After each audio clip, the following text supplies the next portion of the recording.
दोस्तों, 8वें पे कमीशन को लेकर देश भर में तरह तरह का माहौल चल रहा है। 8वें पे कमीशन को लेकर ऐसी 5 मांगे जो यहाँ पर भारत के नागरिक सीधे प्रधानमंत्री नरेंद्र मोदी से कर रहे हैं। उन 5 मांगे कौन सी हैं, उन 5 मांगों के बारे में बताऊंगा और साथ ही साथ सरकार का इन 5 मांगों पर क्या रिएक्शन है उसके बारे में भी बात करेंगे। दोस्तों, प्रधानमंत्री नरेंद्र मोदी अब अधिकांश जगहों पर दौरा कर रहे हैं, लेकिन कहीं ना कहीं जो 59 लाख पेंशनर्स हैं या 59 लाख लोग प्रधानमंत्री नरेंद्र मोदी से जो सीधे अपील कर रहे हैं, उनकी अपील क्या ये मोदी जी सुनेंगे? चलिए बात करेंगे। प्रधानमंत्री नरेंद्र मोदी से केंद्रीय सरकारी कर्मचारी और श्रमिक परिसंघ के लोग नरेंद्र मोदी जी से सीधा टर्म ऑफ रेफरेंस में कुछ बदलाव की अपील कर रहे हैं, और ये जो बदलाव है एक लेटर के माध्यम से इसकी विस्तृत जानकारी भी मोदी जी को देने की कोशिश कर रहे हैं। क्या क्या वो बदलाव है उनके बारे में बात करूंगा। दोस्तों, यहां पर आप देखिए।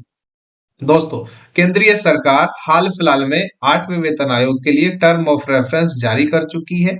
ऐसे में इस टर्म ऑफ रेफरेंस में 59 लाख पेंशनर्स और फैमिली पेंशनर्स को महत्वपूर्ण चिंताओं को नजरअंदाज किया जा रहा है। दोस्तों, सरकार इस पर कुछ भी ऐसा जवाब नहीं दे रही ताकि इन लोगों को थोड़ा सा भी संतोष हो। मैं आप सभी को बता दूं, सोमवार को एक लेटर भेजा गया है संघ की तरफ से, जिसके अंदर टर्म ऑफ रेफरेंस में उठाए गए मुद्दों को समानता, जो पेंशनर्स हैं उनको भी समानता मिलनी चाहिए, इस आवाज को उठाया गया। इसके अलावा कुछ और मांगे हैं, उन मांगों के बारे में भी बताता हूं। क्या क्या अपील है चलिए आपको बताते हैं। दोस्तों, सबसे पहला, पेंशन धारकों को व्यापक संरचना के आधार पर बराबर मांग के अनुसार बराबर समानता दी जाए। रिटायरमेंट की डेट से समानता तय हो। 11 साल के बाद कम्यूटेशन बहाल हो। सीनियर सिटीजन के लिए हर 5 साल में एक्स्ट्रा पेंशन शुरू हो। सीजीएचएस की पहुंच में सुधार हो और सीजीईजीआई का पुनर्गठन इसमें शामिल है। इसके अलावा कुछ और मांगे हैं। ये मांगे बहुत सही हैं, लेकिन इसके अलावा भी कुछ और मांगे हैं जो कि भारत सरकार से अब यहाँ पर सरकारी कर्मचारी करता हुआ नजर आ रहा है। दोस्तों, पुरानी पेंशन बहाल होनी चाहिए। परिसंघ ने बोला है कि पुरानी पेंशन को बहाल कर देना चाहिए। तर्क ये किया कि अप्रैल 2004 के बाद सर्विस में आए 26 लाख कर्मचारी एनपीएस या यूपीएस यानी कि यूनिफाइड पेंशन स्कीम, इससे तो बहुत ही ज्यादा असंतुष्ट हैं, इससे बेहद असंतुष्ट हैं। उनका कहना है कि 8वें वेतन आयोग को सभी योजनाओं का वैल्यूएशन करना चाहिए और सबसे बड़े लाभकारी विकल्प की तरफ सिफारिश करनी चाहिए। हालांकि इससे बड़ा और लाभकारी विकल्प कोई नहीं है, लेकिन सरकार इस पर बिल्कुल भी ध्यान नहीं दे रही है। तो इसके बारे में भी एक लेटर के माध्यम से सरकार को लिखा गया है। वहीं पर और इसके अलावा क्या मांग की है, मैं आप सभी को बताने की कोशिश कर रहा हूं। दोस्तों, 20% राहत की भी मांग की है। दोस्तों, मैं आप सभी को बता देना चाहता हूं, परिसंघ ने जितने भी संस्थान हैं, ग्रामीण डाक सेवक हैं, 8वें वेतन आयोग के दायरे में जो भी शामिल हैं, उन्हें सरकारी सेवा का अभिन्न अंग बताया है। बढ़ती महंगाई, वेतन आयोग की प्रक्रिया में देरी, इसका हवाला देते हुए उन्होंने कहा 1.2 करोड़ एक्टिव कर्मचारी और पेंशनर भोगी परिवार, जो पेंशन भोगियों के मनोबल की रक्षा के लिए 20% अंतरिम राहत का अनुरोध किया है। यानी कि दोस्तों, जो भी जितने भी पेंशन धारक हैं उन सब के लिए 20% की अंतरिम राहत दे दी जाए। मांगों में सीजीएचएस में वै कैशलेस हो गए, कैशलेस सेंटरों का विस्तार हो और साथ ही साथ पेंशन भोगियों के लिए कैशलेस उपचार भी यहाँ पर आप सभी के लिए शामिल हो और कैशलेस उपचार भी उनका किया जाए। क्योंकि दोस्तों, कई सारे सेंटर्स पर ऐसा देखा गया है कि सेंटर्स पर अगर कोई आयुष्मान वाला बंदा आता है तो उसको अलग ही दृष्टि से देखा जाता है।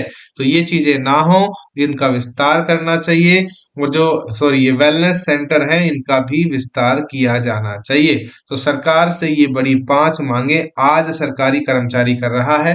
सरकारी कर्मचारी की ये 5 मांगे क्या सरकार मानेगी? क्या इन सरकार के द्वारा इन 5 मांगों को माना जाना चाहिए? क्योंकि दोस्तों, सरकार की तरफ से अभी तक कोई भी रेस्पॉन्स इन मांगों के बारे में नहीं आ रहा है। सरकार कोई भी बात इन मांगों के बारे में करना नहीं चाहती है। फिटमेंट फैक्टर एक ऐसा फैक्टर जो कि आप सभी के लिए जो फिटमेंट फैक्टर है वो बहुत महत्वपूर्ण चीज है, उस पर भी सरकार कोई बात नहीं कर रही है। अब साल का अंतिम महीना दिसंबर निकला जा रहा है। दिसंबर 2025 तक ही 7वें वेतन आयोग की आयु थी। जो 7वां पे कमीशन था ये केवल और केवल दिसंबर 2025 तक चलेगा। इसके बाद 1 जनवरी 2026 से नया यानी कि 8वां पे कमीशन चलना चाहिए, शुरू हो जाना चाहिए। सरकार की लेट लतीफी, टीओआर का लेट आना, 8वें वेतन आयोग की प्रक्रियाओं में देरी करना, इन सारे कारणों से 8वें पे कमीशन में बहुत ही खतरनाक तरीके की देरी हो रही है। क्या इस देरी के लिए सरकार के पास कुछ जवाब है? हालांकि जवाब कुछ नहीं है। 1 जनवरी से जो सरकारी कर्मचारी का हक है उसको मिलना चाहिए। 8वां पे कमीशन 1 जनवरी 2026 से ही लागू होना चाहिए। हालांकि लागू होगा दोस्तों, ये मेरे हिसाब से अप्रैल 2028 में जाकर, या इससे भी लेट हो सकता है। कम से कम मैं ये आंकड़ा बता रहा हूं आप सभी को, पूरा 2026 लगेगा, पूरा 2027 भी लग सकता है। उसके बाद ये आपको यहाँ पर मिलेगा जो 2028 के आसपास जाकर मिलेगा। तब से और क्या सरकार एरियर देगी, देखना आप सभी के नाको चने चबवा देगी सरकार एरियर देने के मामले में।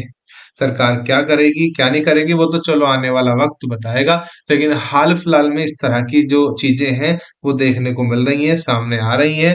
परिसंघ, बहुत सारे निकाय लगे हुए हैं, लगातार प्रयास कर रहे हैं, और जो संघ प्रयास कर रहे हैं और जो कई सारे लोग मिलकर प्रयास कर रहे हैं, जैसे कि हमने देखा बहुत सारे हमारे साथी, बहुत सारे हमारे भाई ओल्ड पेंशन स्कीम के लिए बहुत लंबे समय से प्रयास कर रहे हैं। सुप्रीम कोर्ट के अंदर भी याचिका दायर कर रखी है, लेकिन वहां पर क्या हो रहा है, केवल डेट्स दी जा रही हैं।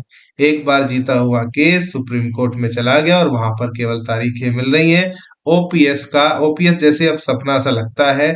एक बार ऐसा था, लग रहा था कि ओल्ड पेंशन स्कीम आ जाएगी, तो जो लोग यहाँ पर अपनी नौकरी को लेकर, जो अपनी सेवा को लेकर थोड़े से परेशान, असमंजस में आ गए थे अप्रैल 2004 के बाद भर्ती हुए लोग, वो यहाँ पर एक बार फिर से खुश हो गए थे। लेकिन अब दोबारा से तारीखें ऐसी जा रही हैं, लगातार तारीखें दी जाती हैं, लेकिन उनमें कुछ भी सुनवाई, कुछ भी ऐसा मामला देखने को मिलता नहीं है।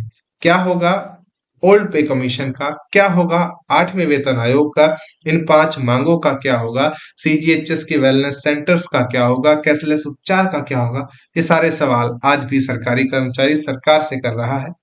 आप कुछ भी कमेंट करना चाहते हैं तो कमेंट जरूर कीजिएगा।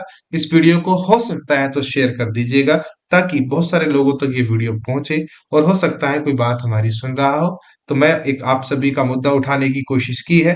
अगर आपको पसंद आता है तो लाइक करना, अदरवाइज इस वीडियो को छोड़कर चले जाना। चैनल सब्सक्राइब कर लीजिएगा, क्योंकि अगर आने वाले वक्त में कुछ मुझे ठीक लगा आपकी आवाज उठाना, तो मैं जरूर आगे आने वाले वक्त में आप सभी के लिए बात करता रहूंगा। धन्यवाद।